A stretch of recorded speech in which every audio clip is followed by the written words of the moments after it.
Les pido que la tomemos con la mano derecha, si es posible, la ponemos en alto y decimos: la palabra de Dios contenida en este libro es la verdad que acepto creer, es la enseñanza que me comprometo a seguir y es la esperanza que me atrevo a confesar. Nada me impide recibirla, nadie me evitará que la haga parte de mi vida y por ningún motivo dejaré de proclamarla.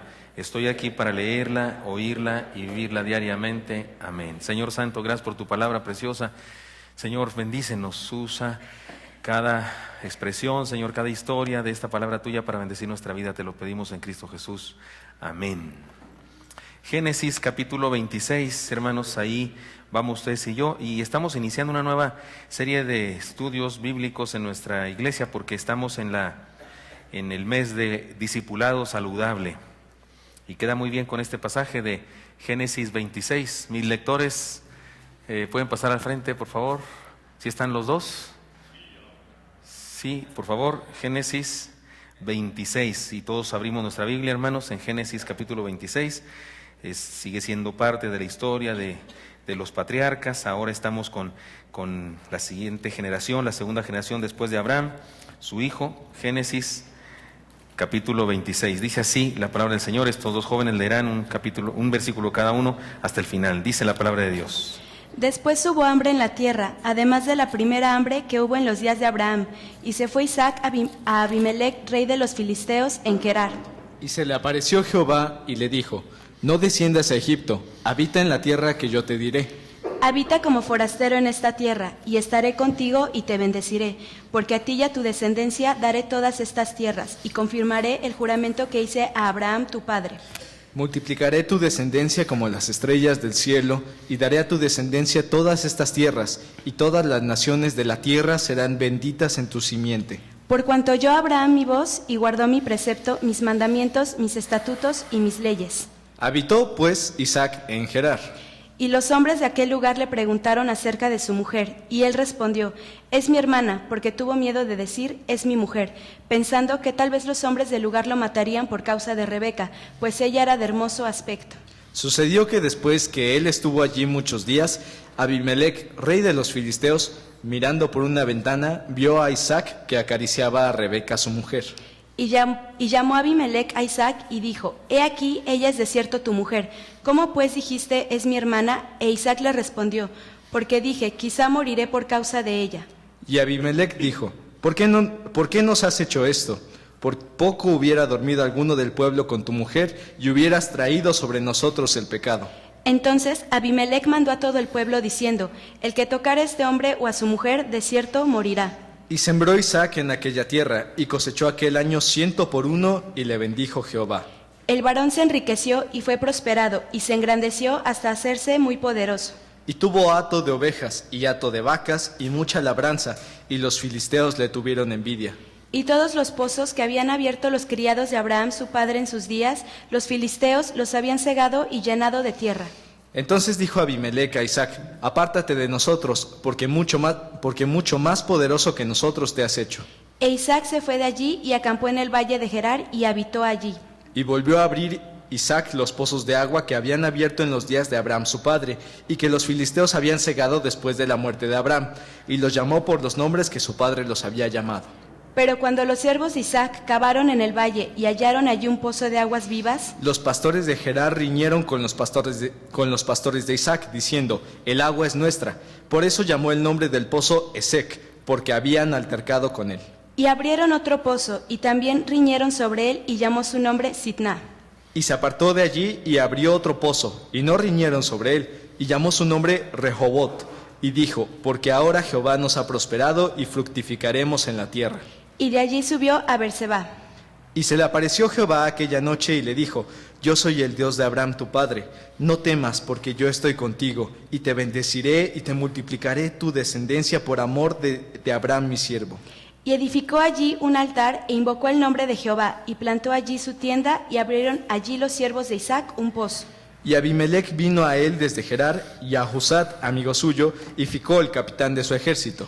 Y les dijo Isaac: ¿por qué venís a mí? Pues ¿qué me habéis aborrecido y me echasteis de entre vosotros? Y ellos respondieron: hemos visto que Jehová está contigo, y dijimos: haya ahora juramento entre nosotros, entre tú y nosotros, y haremos pacto contigo.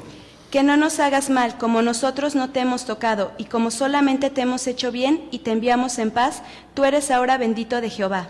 Entonces él les hizo banquete, y comieron y bebieron. Y se levantaron de madrugada y juraron el uno al otro, e Isaac los despidió, y ellos se despidieron de él en paz. En aquel día sucedió que vinieron los criados de Isaac, y le dieron nuevas acerca del pozo que habían abierto, y le dijeron, hemos hallado agua. Y lo llamó Seba. Por esta causa el nombre de aquella ciudad es Beerseba, hasta este día. Y cuando Esaú era de 40 años, tomó por mujer a Judit, hija de Beeri, Eteo, y a Basemat, hija de Elón, Eteo. Y fueron amargura de espíritu para Isaac y para Rebeca. Amén. Gracias, hermanos. Gracias, lectores profesionales de este culto. He llamado a este sermón, hermanos, discípulos en tiempos difíciles. ¿Notaron ustedes que el pasaje comienza hablando de tiempos difíciles? Nos cuenta que hubo un hambre, que hubo una crisis, que hubo una escasez, y dice otra, porque ya había habido otra. ¿Se acuerda cuando Abraham tuvo escasez y fue y se refugió en Egipto? Que fue la primera vez que cometió el pecado de decir una mentira con respecto a su esposa. Y después con Abimelech volvió a cometer el mismo error Abraham. Y aquí vemos a una astilla del mismo palo, porque resulta que su hijo Isaac hace lo mismo que su padre. Aunque cuando él nació, su padre ya no hizo eso. ¿Cómo lo supo? Alguien fue con el chisme. O se enteró de eso, sus papás le enseñó que cometió un error, lo que sea. Algunos piensan que se trata de otro Abimelech, porque debió tener muchos años, debió vivir 100 años como jefe de esa tribu. Pero es muy seguro que era el mismo, porque su proceder, su actitud para con Isaac, es evidente que tenía un antecedente. No vaya a ser que nos maldiga Dios por tomar esa mujer, por eso tú debiste advertirnos de esas cosas. Entonces es muy probable que es el mismo. Pero bueno, comienza el pasaje hablándonos de un tiempo de crisis. Por eso me parece que ustedes y yo podemos hablar de eso. Discípulos en tiempos difíciles. Y la primera enseñanza que tenemos es la siguiente: tiempos difíciles, crisis. Digo, pudiera ser que este sermón no es pertinente a nosotros. Pudiera ser que no hay crisis ahora mismo en nuestra vida.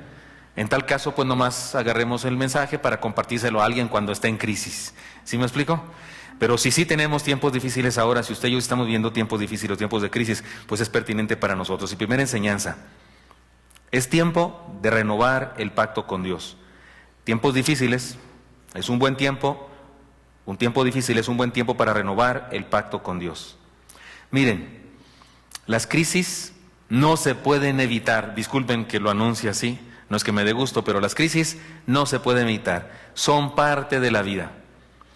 La escasez que hubo en esta ocasión, incluso fue un asunto ecológico, no había lluvia, punto, hubo escasez.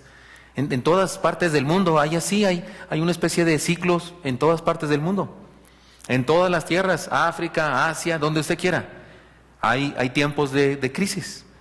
¿Ha notado que siempre decimos cuando cae una tromba? En mi tierra, siempre que cae una tromba gigantesca, salen las historias de que cayó una tromba como nunca había caído en 25 años. Entonces se había caído. Antes de 25 años se había caído, ¿no? ¿Ha notado eso? Que siempre se dice así. Está haciendo un frío que no había existido en 70 años. Pero hace 70 años hubo un frío así. Porque hay ciclos en la misma tierra, la misma naturaleza. Las crisis no se pueden evitar. Son parte de la vida. Pero las crisis nos aceptan a Dios. El texto no dice que Isaac haya orado, no dice. No nos lo pone de rodillas, Señor, hay crisis. Pone a Dios interviniendo en forma deliberada y diciéndole, no vayas a Egipto, porque es probable que ya había agarrado sus chivas y le dijo a su esposa, vámonos a Egipto, porque allá tienen como quiera alguna cosa que guardar y nos pueden vender o lo que sea, y vamos a salir de la crisis. Pero Dios le dice, no vayas a Egipto, anda aquí aunque sea de errante, y esta tierra, porque esta tierra es tuya, te la voy a dar. Y voy a bendecir a todos los pueblos por causa tuya, porque así le dije a tu papá.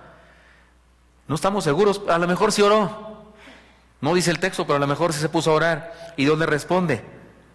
O a lo mejor Dios se le aparece de su propia iniciativa.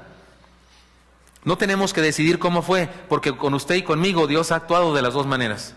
En ocasiones responde a nuestras oraciones, ¿sí o no? Responde a nuestras oraciones y en ocasiones nos habla nomás de su propia iniciativa, que ni oramos y ¡zas! Nos da bendición y nos habla. ¿Le ha pasado eso también? ¿Le ha pasado que usted ni siquiera estaba orando, que usted ni siquiera andaba buscando y sacarrácatelas? Se le aparece, y cuando me refiero a se le aparece es que le habla, que nos dice algo en una forma deliberada de su propia iniciativa. Las crisis no se pueden evitar, son parte de la vida, pero las crisis nos acercan a Dios. Y en tercer lugar, en este mismo punto de es tiempo de renovar el pacto con Dios, Dios nos da la oportunidad de renovar nuestro pacto. Yo lo he enseñado varias veces, usted y yo no hacemos pactos con Dios, solo aceptamos el pacto que Él hizo con nosotros. No tenemos derecho a hacer pactos con Él. a establecer cláusulas de un pacto que queremos hacer. Mira, Señor, si me bendices, te prometo que voy a diezmar todos los meses. ¿Quién soy yo para hacer eso? Si Dios quiere que yo diezme aunque no me bendiga, y Él me bendice aunque yo no diezme. Si no es un cambalache, si no es un funcionario del gobierno corrupto para recibir mordida. Pero Él nos da oportunidad de renovar el pacto que hizo con nosotros. En este caso lo hizo con el padre de Isaac y también con él ya lo había hecho. Era un pacto familiar. Podemos definirlo con sencillez. Me encanta cómo en esta parte, porque el pacto renovado o la renovación del pacto aparece por toda la Biblia, especialmente por todo Génesis, Éxodo, Levítico, Números, Deuteronomio, aparece por todas partes. Dios hizo un pacto con Abraham y luego lo renovó con Abraham y luego lo renovó con Abraham y luego lo renovó con Abraham y luego renovó con Isaac y después de Isaac con los que siguen también. Eso aparece en la Biblia por todas partes, pero es el mismo pacto de Dios. Pero en este pasaje aparece de una forma muy sencilla. Podemos decir que tiene que ver con 4 cláusulas. Dios nos ordena, nosotros obedecemos, Dios nos bendice y Dios nos usa para bendición de otros. Está sencillo el pacto. Una definición del pacto está clarísima. Y una vez más Dios le dice a Isaac, no vayas a tal lugar, porque yo te voy a bendecir de esta manera. Si él obedece, y vas a hacer bendición a todos los demás. Y en cuarto lugar, tengamos cuidado de no repetir malos patrones. Isaac hizo lo mismo que su padre, pero Dios, igual que su padre, le bendijo a pesar de su error. Pero no nos confiemos en que Dios nos bendice de todas maneras. Mejor no sigamos malos ejemplos. Es tiempo de renovar el pacto con Dios. Cuando estemos en Cristo, hermanos, es tiempo de regresar a cuando nos entregamos a Cristo. ¿Cuántos de los aquí presentes se entregaron a Cristo ya grandes y lo recuerdan muy bien el momento y el día y todo eso? Pues es bueno regresar en ocasiones a eso y acordarme cómo estaba mi vida. Desechos humanos, yo hablo de mí. Así mi fe moribunda o ni siquiera, no moribunda, muerta, difunta. Y Él llega a mi vida y me restaura. Debo recordar eso, debo recordar lo que aprendí. Ahora en el culto de viernes de las 7 palabras, a mí me fue mucha bendición porque uno de los personajes que se presentaron en los videos con un diálogo de un personaje, ¿recuerdan ustedes cuántos fueron el culto de las 7 palabras? Y si alguien no fue, lo puede ver por internet, se lo recomiendo. Uno de los personajes que habló fue Barrabás, y la mayoría de ustedes sabe que fue ese el testimonio de Barrabás, de la Escritura, que hizo que yo entendiera el mensaje de la salvación. Y pues me hace recordar eso y restaurar mi pacto con Dios y reconocer lo que Él me ha ofrecido y lo que me ha demandado. Y entonces le digo una vez más, sí, Señor. En segundo lugar, además de es tiempo de renovar el pacto con Dios, es tiempo de reconocer la identidad que nos da aceptar el pacto con Dios. Qué interesante. Dios lo bendice. Los filisteos habían echado tierra, habían destruido los pozos que había hecho Abraham. Pero Isaac sabe dónde están, es su hijo, aprendió todo lo que sabe, lo aprendió de su padre. Y restaura esos pozos, incluso encuentra nuevos pozos, incluso uno de agua viva, dice, quiere decir que era un manantial. Que no era solo que había agua ahí y que había que sacarla con un cántaro, no, surgía el agua. Escarbaron y hicieron que el agua surgiera más arriba de la superficie, agua viva, quiere decir agua corriente, agua que corre.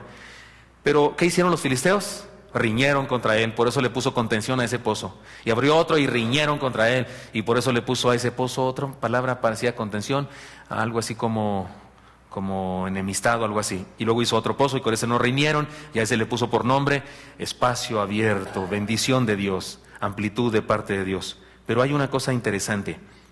En este perfil, en esta identidad que Dios nos da cuando aceptamos su pacto, tenemos que reconocer lo siguiente: vivimos en un mundo hostil a nuestra fe. Vivimos en un mundo hostil a nuestra fe. O sea, no hay remedio. A mucha gente le caemos gordos los cristianos. Les molesta que creamos, que digamos que somos salvos, que nos vamos a ir al cielo. Ay, sí, ¿por qué? Porque eres muy santo. ¿De cuántos se han burlado aquí sus familiares? A menudo digo esto: si usted y yo tenemos familiares que ni religiosos son, que ni van a su iglesia, ni creen nada, pero usted se convierte y al rato se hacen más religiosos de su religión y van más a la iglesia porque, no, usted no les gana, quieren saber. ¿Les ha pasado eso? ¿Cuánto les ha pasado eso? El mundo en que vivimos es hostil a la fe cristiana. Hay cristianos que hemos experimentado cosas como estas, que cuando oramos en el trabajo o en nuestra casa nos hacen burla, nos hacen maldades. te echan sal o chile a tu caldo, te roban tu pieza. Eso es como para pelear. Vivimos en un mundo hostil a nuestra fe. En segundo lugar, en este punto es tiempo de reconocer la identidad que nos da aceptar el pacto con Dios. Siempre seremos causa de envidia por las bendiciones de Dios. Todos nos pueden perdonar menos tener éxito y prosperidad. Siempre. Es más, no se ofenda, pero hasta entre cristianos hay eso. Hasta entre cristianos hay eso, que gente que te envidia porque Dios te bendice. En lugar de gozarse que Dios te bendice, se enojan. Hablan mal de ti, te critican. ¿Sí? ¿Les ha pasado eso o no? Por supuesto que sí. Tendremos que soportar injusticias. Ni siquiera peleó, reñieron con él y con sus pastores, con sus ayudantes, y les dejaron el pozo. Y otro pozo, y también riñeron, se los dejó, hasta que lo dejaron en paz con uno más y Dios lo bendijo. Tendremos que soportar injusticias. Injusticias. Usted dice, no, el cristiano siempre se sale con la suya. No, es cierto. A menos que la suya sea la derrota o el coraje o lo que sea. Sí, me salí con la mía, con la amargura, que es muy mía. Porque hay injusticias en este mundo. Hay injusticias. Siempre, y las tenemos que soportar los cristianos. En lugar de pelear y discutir y cometer injusticias. Fíjese, un no cristiano llamado Sócrates dijo, prefiero sufrir una injusticia que cometerla. Me gusta. Aunque no haya sido cristiano y haya sido inmoral en su comportamiento de vida, pero la frase está linda. Prefiero sufrir una injusticia que cometerla. Se parece a venzamos con el bien el mal, ¿no? Se parece a eso. Pero en medio de todo, seremos más bendecidos. Notaron que Isaac tenía un detalle que su padre Abraham no tenía, era agricultor. Abraham andaba buscando pastos para sus ovejas, nómada, por todas partes, pero Isaac estableció una nueva tradición en su familia. Se establecía por más tiempo en un solo lugar, de tal manera que alcanzaba a levantar una cosecha. El texto dice que sembró y que Dios le bendijo al 100 por uno. ¿Lo leyeron? ¿Se acuerdan? No lo leyeron los chamacos estos, pero recuerdan, lo oímos. Abraham no era agricultor, pero Isaac salió agricultor. Además hizo otro pozo y este era de aguas corrientes o aguas vivas y Dios lo bendijo en abundancia. O sea que a pesar de que vivimos en un mundo hostil y que podemos ser causa de envidia y contradicción y críticas y que tendremos que soportar injusticias, en medio de todo seremos más bendecidos. No sé si a usted le agrada, pero a mí me agrada el Salmo 23, es favorito de todos, pero la parte que más me agrada del Salmo 23, que pienso que me agrada a lo mejor hasta por razones no muy cristianas, esa parte donde dice que el Señor adereza mesa delante de mí en presencia de mis angustiadores.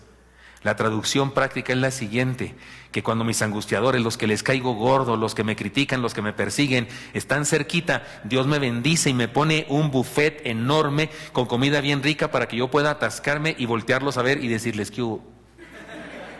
Sí, está claro, por eso digo que a lo mejor no es tan santo el sentimiento, pero dice, aderezas mesa delante de mí, si no, ¿para qué es en presencia de? O sea, ¿para qué es en presencia de? Si no es para poder decir, ¿qué hubo? Digo, ay, perdonen si a alguien le parece muy carnal, pero en medio de todo seremos más bendecidos. Es tiempo de reconocer la identidad que nos da aceptar el pacto de Dios. Este mundo no nos soporta, pero Dios nos bendice a pesar de todo. Tercera enseñanza, es tiempo de adorar a Dios. Estoy hablando de este tiempo a los tiempos de crisis, los tiempos de dificultades. Digo, en el caso de que tengamos algún tipo de crisis o dificultad en nuestro tiempo, ya sea una contingencia ambiental, ya sea un nuevo reglamento de tránsito, ya sea una enfermedad, ya sea un jefe tirano en el trabajo, ya sea un compañero chismoso. Digo, en el remoto caso de que usted tenga algo así, es tiempo de adorar a Dios. Busquémosle y descansemos en Él. Eso es adoración. Versículo 24, es hermoso, dice así: y se le apareció Jehová aquella noche y le dijo, yo soy el Dios de Abraham, tu padre. ¿Pueden leer lo que sigue conmigo? ¿Lo tienen en su Biblia abierta? Versículo 24, ¿qué dice después de yo soy el Dios de tu padre? ¿Qué dice? No temas, la orden más dicha por Dios, porque yo estoy contigo y te bendeciré y multiplicaré tu descendencia por amor a Abraham mi siervo. Y edificó ahí un altar e invocó el nombre de Jehová y plantó ahí una tienda y abrió ahí Y abrieron ahí los siervos de Isaac un pozo, y sigue hablando. Hizo un templo provisional de nómada y adoró a Dios. Es tiempo de adorar a Dios. Tiempos de crisis son tiempos de adorar a Dios. Yo sé que no todos aquí son músicos, pero tener la posibilidad de tocar un instrumento y cantar, estoy seguro que aquí los músicos presentes saben de eso. Estás triste, estás angustiado, y ¿qué haces, David? ¿Qué hace, hermana Ruth? ¿Qué hace, hermano Elí? Te vas al piano, agarras la guitarra y le cantas. Y le cantas. Depende, puedes cantarle la alegría del Señor, o puedes cantarle hazlo ya, por favor. Yo compuse un canto así de angustia. El otro día lo cantó el hermano Elí en un culto, me sorprendió con eso. Lo cantaste al final, o en la ofrenda, o no sé qué. Un canto que dice así: hazlo ya. Lo compuse en un tiempo de mucha angustia en mi vida, de seminarista. Y yo le decía al Señor: hazlo ya, o sea, dame paciencia, pero dámela inmediatamente. Como quien dice, ¿verdad? ¿Qué haces cuando estás en tiempo de crisis? Buscas a Dios, es tiempo de adorarle. Busquémosle, descansemos en Él. Eso es adoración. Descansar en Él es adoración. No temer es adoración. Dejemos que Él nos respalde. Eso es adoración. Le pelearon por un pozo y Dios le da otro. Y le pelean por este pozo y Dios le da otro. Ya por este no pelearon, qué bueno, se los quitó de encima. Y luego vienen a él, Abimelech y todos los demás, y le dicen: oye, te estás haciendo más poderoso que nosotros, Dios te bendice, ya lo notamos, hagamos un pacto. Kinkis, o cómo se dice acá, ¿qué dicen cuando? Kinky promise, ¿sí? Pinky promise. Vamos a hacer un pacto porque, como dijeron, Pinky, la regué yo. Estoy totalmente fuera de contexto. Se me nota cuando nací. Perdonen. Y entonces le dicen: hagamos un pacto porque no, hombre, si nos ponemos contra nos da en la torre. Y Dios lo exalta. Eso de que quisieran hacer un pacto con Él era un respaldo de Dios. ¿Y saben qué? Cuando dejamos que Dios nos respalde, eso es adoración. Cuando dejamos que Él nos exalte delante de los demás, eso es adoración. No tenemos que andarnos exaltando nosotros. Él lo hace. Aguantamos en ocasiones el vendaval, incluso las injusticias, y Él se encarga de bendecirnos. Y eso es adoración. Miren las cosas que nos ha dicho entonces el Señor. Discípulos en tiempos difíciles. Los tiempos difíciles son tiempos de renovar el pacto con Dios. También se trata de un tiempo de reconocer la identidad que nos da aceptar ese pacto con Dios. Somos extranjeros, somos peregrinos, no somos de aquí. No somos patos, somos cisnes. Por eso los patos creen que somos patos feos, pero en realidad somos cisnes hermosos. ¿Se acuerdan de ese cuento? Es tiempo de adorar a Dios, de buscarle, descansar en Él, de dejar que nos respalde y dejar que nos exalte ante otros. Y por último, es tiempo de vivir la fe en familia. Todo el pasaje está repleto de esta enseñanza de la familia, porque Dios le dice a Isaac que quiere renovar su pacto con él por causa de Abraham, porque Dios hizo este pacto primero con Abraham, y le dice que a Isaac que por causa de su padre. Y lo insiste y le dice que bendecirá a toda su descendencia. O sea que el concepto familia está por todas partes. Pero al final aparece de una forma contundente, aunque no tan positiva. Versículo 34 dice: y cuando Esaú era de 40 años, tomó por mujer a Judith, hija de Beríete. Oiga, usted estaba preguntándose por Esaú. ¿A usted le urgía que le informaran acerca de Esaú? Usted, cuando estaba leyendo Génesis 26, estaba preguntando: ¿y Esaú qué estará haciendo? No, ¿verdad? A usted le importaba un reverendo cacahuate Esaú, ¿sí o no? Pero aquí el escritor sagrado nos mete a Esaú, y ni siquiera cosa buena. Nos dice que se consiguió unas muchachas inconversas y que fueron una lata bárbara para Rebeca y para Isaac, porque seguramente nos quiere establecer el asunto de la familia. Es tiempo de vivir la fe en familia. Tiempos de crisis, es tiempo de vivir la fe en familia. Y miren, creo que debemos estudiar esto y aprender esto desde dos puntos de vista. Si tenemos padres cristianos, ¿cuántos aquí tienen padres cristianos? Tienen padres cristianos. Muy bien. Si tenemos padres cristianos, imitemos las bondades de su experiencia de fe. Recibamos la herencia. si tenemos padres cristianos que creen en Jesús, que tienen la Biblia por regla de fe y práctica, que tienen la costumbre, tradición, las ganas de ir a la iglesia, pues imitemos su experiencia de fe, las bondades de su experiencia de fe.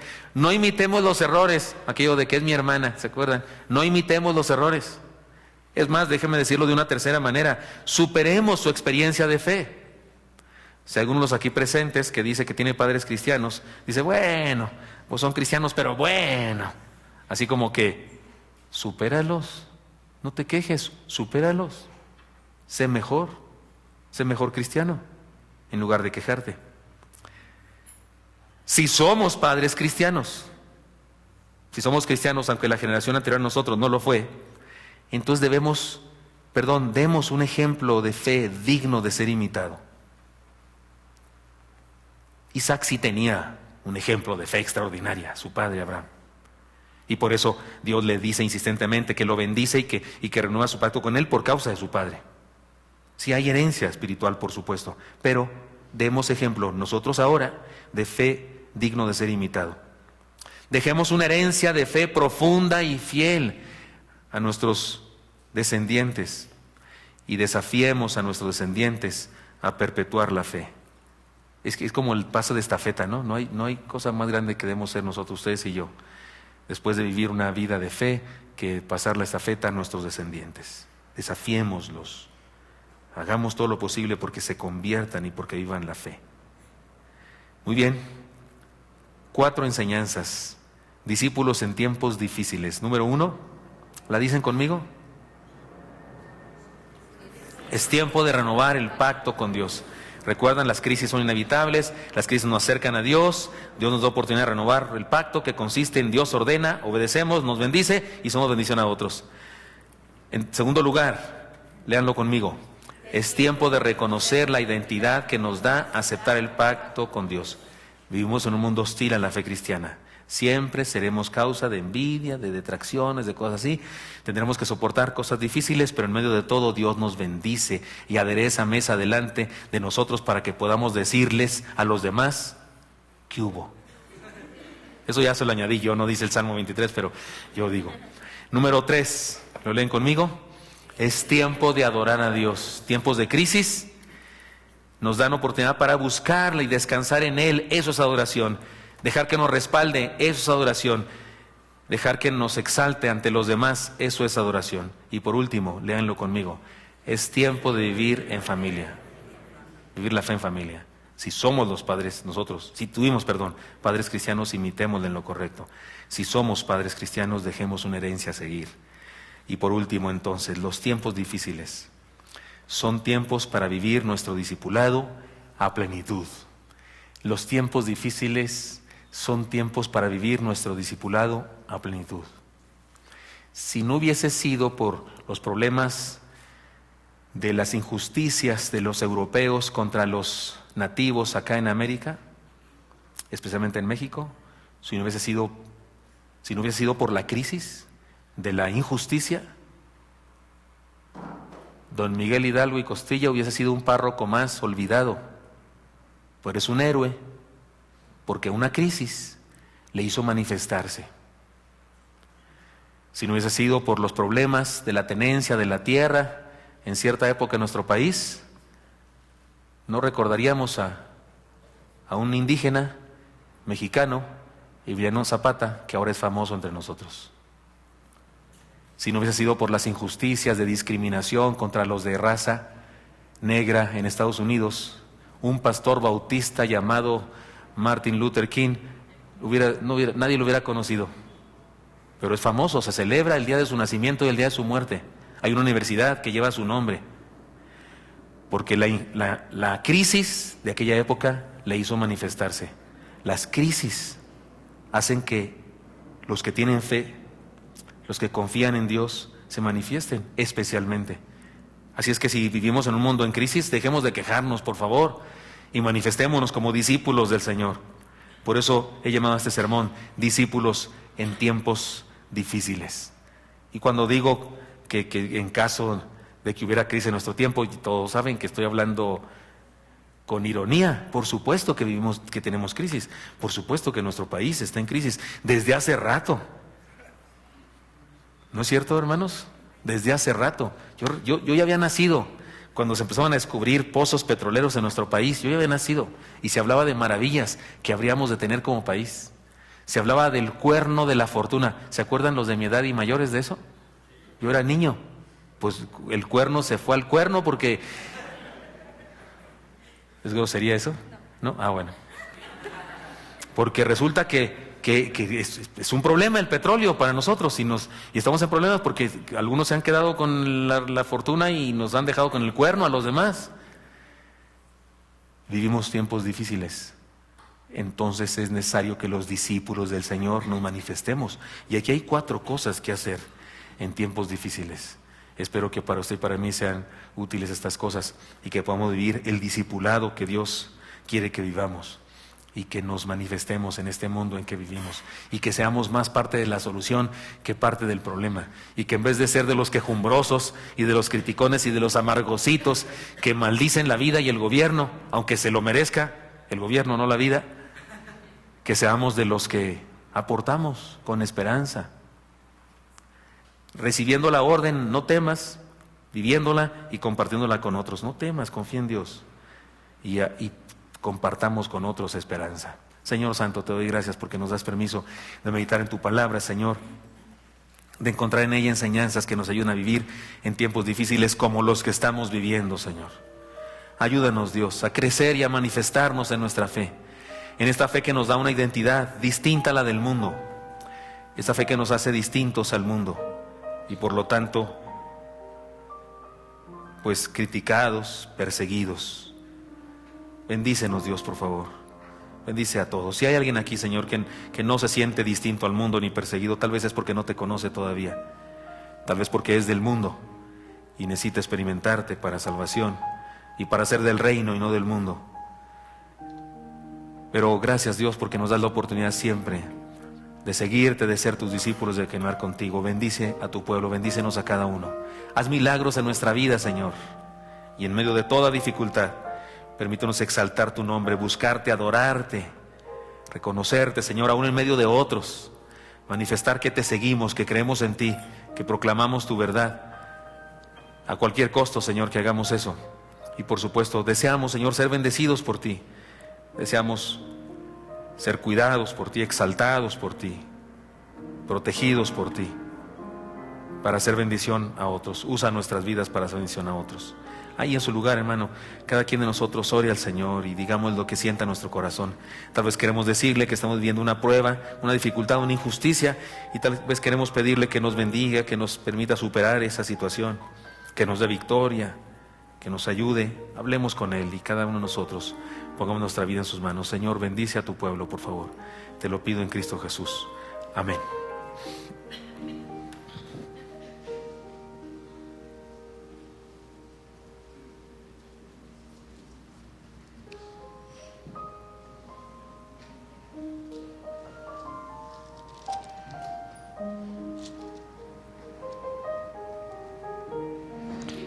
Pues en medio de la crisis también Dios nos bendice, hermanos.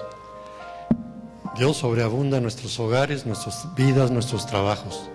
Es el momento, hermanos, de darle a Dios lo que es de Dios.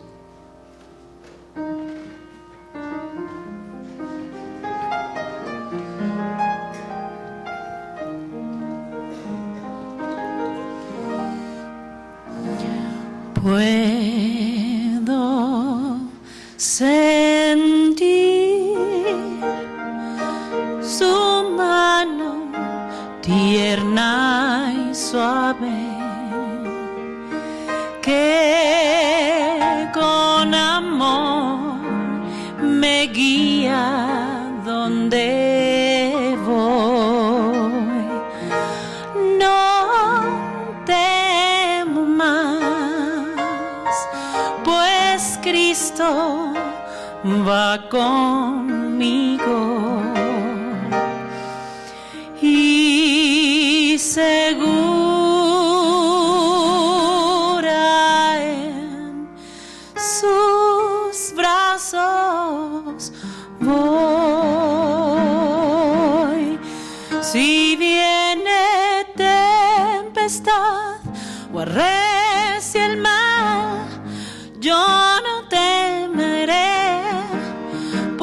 segura estoy en brazos del Señor.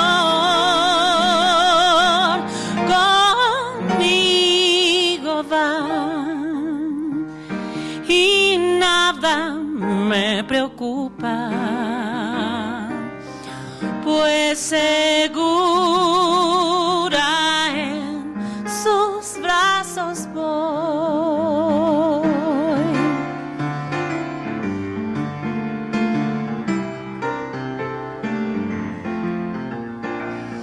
Tal vez muy pronto escuche de mi Cristo, ven al hogar que ya esperando está, y dormiré para ir a su presencia, pues segura en sus brazos voy. Si viene tempestad o arrecia el mar, yo no temeré, pues segura estoy en brazos del Señor. Conmigo va y nada me preocupa, pues segura en sus brazos voy. Si viene tempestad o arrecia el mar, yo no temeré, pues segura estoy en brazos del Señor. Conmigo va y nada me preocupa, pues segura en sus brazos voy. Sí, muy segura en sus brazos voy.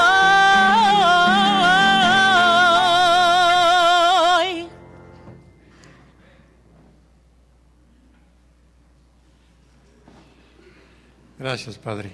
Gracias porque, cierto, en tus brazos estamos muy seguros. Gracias, Dios, porque en medio de la crisis, Señor, tú nos sostienes y nos permites, Dios, darte lo que es tuyo, Señor. Gracias, Dios, por la vida de cada uno de mis hermanos, por las fuentes de trabajo, Señor, que pues desgraciadamente no todos tenemos, pero gracias porque aún así, Señor, tú no nos has dejado de tu mano, Señor. Bendice estos diezmos, Padre, estas ofrendas, y gracias, Dios, porque nos tienes protegidos, Señor, debajo de tus alas. En Cristo Jesús. Amén.